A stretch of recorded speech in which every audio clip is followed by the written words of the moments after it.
नमस्कार दोस्तों, आप सभी का स्वागत है आपके अपने चैनल पर। आज हम लेकर आए हैं बृहस्पतिवार भगवान की पवित्र व्रत कथा।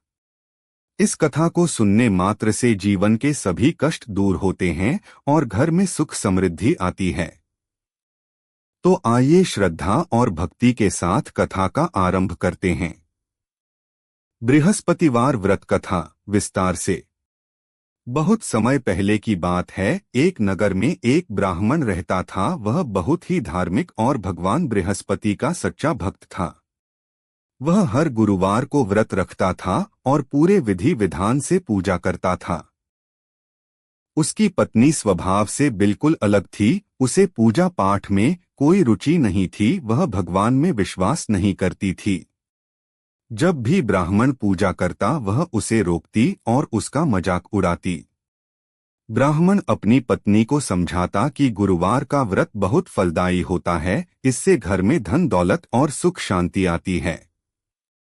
लेकिन उसकी पत्नी उसकी बात नहीं मानती थी। धीरे धीरे समय बीतता गया और घर की आर्थिक स्थिति खराब होने लगी। घर में खाने के लिए भी अनाज नहीं बचा। दोनों बहुत दुखी रहने लगे। एक दिन भगवान बृहस्पति ने उनकी परीक्षा लेने का निश्चय किया।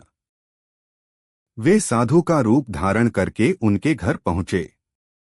साधु ने दरवाजे पर आकर भिक्षा मांगी। पत्नी उस समय क्रोधित थी। उसने कहा कि हमारे पास खुद खाने को नहीं है, तुम्हें क्या दें। साधु ने शांत स्वर में कहा, बेटी, यदि तुम बृहस्पतिवार का व्रत रखोगी और नियम से पूजा करोगी तो तुम्हारे सभी दुख दूर हो जाएंगे।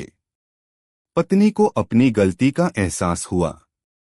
अगले ही गुरुवार से उसने व्रत रखना शुरू किया।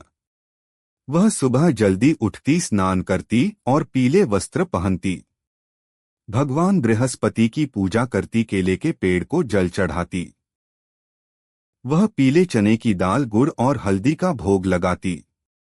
दिन भर व्रत रखती और शाम को कथा सुनती।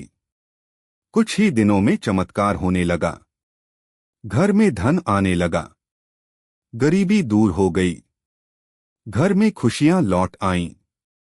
पत्नी अब पूरी श्रद्धा से हर गुरुवार व्रत करने लगी। पति पत्नी दोनों सुखी जीवन जीने लगे। दूसरी कथा। एक समय एक राजा था। वह बहुत धनी था, लेकिन उसके जीवन में शांति नहीं थी। उसके घर में कलह रहती थी। एक दिन एक संत ने उसे बृहस्पतिवार का व्रत करने की सलाह दी। राजा और रानी ने मिलकर व्रत करना शुरू किया। कुछ ही समय में उनके जीवन में परिवर्तन आया। राज्य में सुख शांति बढ़ी। परिवार में प्रेम बढ़ा। व्रत विधि।